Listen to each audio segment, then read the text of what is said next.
Okay, chill. Just give me a minute, Geralt. Before I actually die, I rate this game a 10 out of 10. Oh, come on people. Just because I love the game, and have my bias towards it, it doesn't mean that I'm a shill, or that it's a fake paid review. Although, I could have chosen a different clip, but the money bomb scene was just too cool to pass up. Okay, let me redefine what a 10 out of 10 is first. Now, does such a rating mean that something is actually perfect?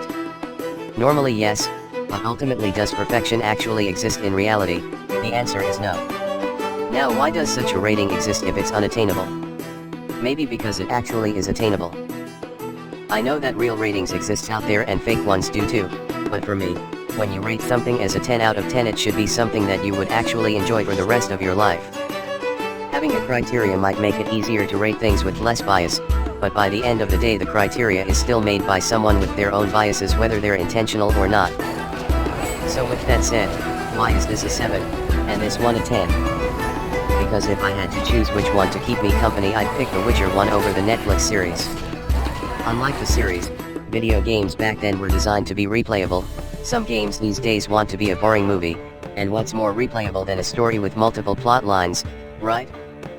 This game had 3, technically the ending is still the same, but you have 3 paths to choose in order to get there and the roads are intertwining, unlike a normal movie in which no matter how much its characters emphasize on the what-ifs, alternative events, or even if multiple characters have their own stories play out simultaneously on different timelines and places, what movies can't get past is the linearity of what the audience sees. I know that Black Mirror exists, that's why for now, normal movies can't compete with video games, and in fact books might as well be the best contender since it's the source of the choose-your-own-adventure genre. The story follows the adventures of Geralt, a witcher, famed to be experts in hunting monsters. The introduction made no delays as to why things were the way they are and the goal that our hero needs to fulfill.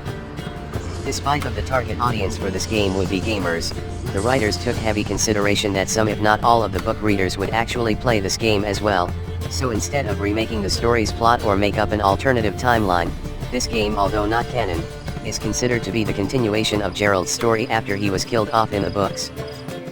Yeah, I know, spoiler alert. There should be a statute of limitations for alerts, you know. So after Geralt was somehow killed by this guy, he surprisingly survived that ordeal, and made it back to Kaer Morhen. He recovered from his wounds, but lost his memories. I remember nothing. We'll speak soon enough.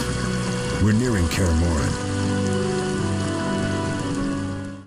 See, it makes him relatable already. We were plunged into a world where we have a vague sense of what's going on, but we'll still need to learn things along the way, minus the pitchfork to the chest. His home gets attacked by looters, one of his friends died, and the MacGuffin that makes it possible to create more Witchers was stolen. This is what some stories lack. When they premiere their first episode, in Netflix he was aimless, Yennefer just seemed to be busy on her own, and only Ciri has the goal in finding Geralt, yet the story seemingly revolves around him as the main protagonist. In the game, however, he had the goal to find the ones who stole their box full of mutagens and to get revenge on the ones who killed his friend. The investigation leads him to the capital of Temeria, a kingdom filled with problems that surprisingly he could solve in spite of his memory loss, and niche on slaying monsters. Sure, most of the problems can be solved by killing monsters. What are you doing? Killing monsters. But a lot could be resolved through dialogue and wit as well. That might be the makings of a Mary Sue, but we forget that concept altogether when we play on highest difficulty and experiencing hundreds of deaths. So yeah, definitely not a Mary Sue, unless you played flawlessly without getting a scratch. Dijkstra, ace spy, dog's balls, what a clever analysis. With the help of Triss Merigold, a powerful mage, he was able to solve the mystery of who the looters were and survive the onslaught in facing his foes, but this was at the cost of him getting entangled in the domestic and foreign affairs of the kingdom, since Triss was actually an advisor to King Foltest, which thickens the plot. To deal with those affairs while achieving his goal, you'll get to choose who to side with in a war between humans and elves, although, there is the option to be neutral, but it's more interesting to pick a side to change the world with your decisions. This is why Choose Your Own Adventure is so appealing, because the decision of the characters becomes yours too, making it immersive, relatable, interactive. The story becomes your memory as well. unlike a movie's character where you're just a semi-omniscient observer. You're right. Appearances don't matter. Thank you. Let us both be on our way. It slowly became apparent that in order to fight off an army of enemies, he needed an army as well, so he did favors, saving people in the process, and then finally he had friends to fight with him and they raided the ones who wronged him. Of course, ending things there would have been good already, but the game's writers wanted to cut some loose ends while making the story even grander by introducing an evil that was greater than the looters, which was the source of the kingdom's problems, and that was Jacques de Aldersberg, Grand Master of a cult militia. He may not have been the one that killed Gerald's friend, or stole the mutagens, but he was the one who benefited the most for it. Jacques now leads an army of mutants, taking over the capital, while deluding himself to be the savior of the people from an incoming apocalypse. And let the elves wreak havoc. Grandmaster, I must protest, as a nobleman and representative of... Enough! Give the people more food, and tell them any God-fearing human can find shelter at the castle of the Order of the Flaming Rose. Our villain thought that he was destined for greatness due to the powers he innately had despite not having the skills and knowledge of a mage, but he was still more powerful. With Geralt's morals and common sense, what Jacques did to save the people no matter what the cause was obviously wrong. Like, you shouldn't turn people into mutants, and a hostile takeover was bound to kill off innocent people in the process, of which it did, as we get to see the piles of corpses on our way to his stronghold. Their final battle was spectacular, just don't mind the oldness of the visuals, and there we had the choice of sparing his soul or not, and by soul I mean he's still going to die. Yeah, another greater evil was introduced after killing Jacques, although, along the way we already got hints of their existence, but the Wild Hunt was at first portrayed as ghosts that just terrorize people randomly. Give up to me yet another man you destroyed. Jacques de Aldersberg is mine. You dare to oppose me? I sense your weakness as your life seeps from your wounds. With every drop, death draws nearer. You stand no chance against me. Yield to me.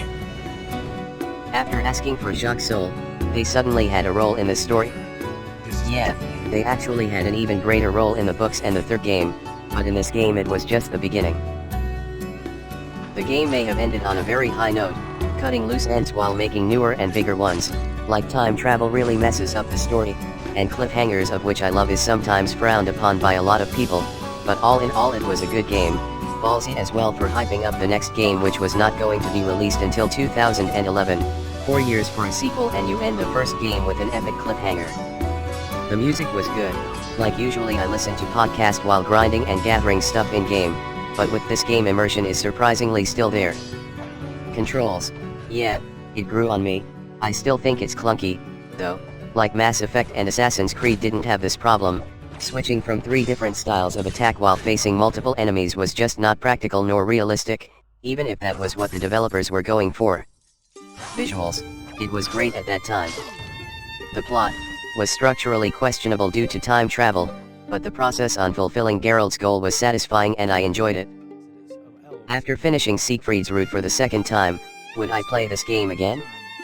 Yes, and I can finish it with Yevon's route or even the neutral route next time around. Like, one of the reasons why it's so worth it to play both sides is that you get to see the outcome of siding with humans, and it's a decision that has so much carryover that will affect the next 2 games, while siding with elves makes so much sense for Geralt's character, due to being treated as an outsider by humankind despite being human himself with some mutations here and there. Seeing both alternative events at will is one of the greatest features that video games have to offer, as they tell the hero's story. That's why it's easier to replay the game, because you can get different experiences, and all 3 are good ones, unlike other games that just give you a bad ending as the alternative route. Hopefully, you had a good experience with the game as well. That's all for now, thanks for watching.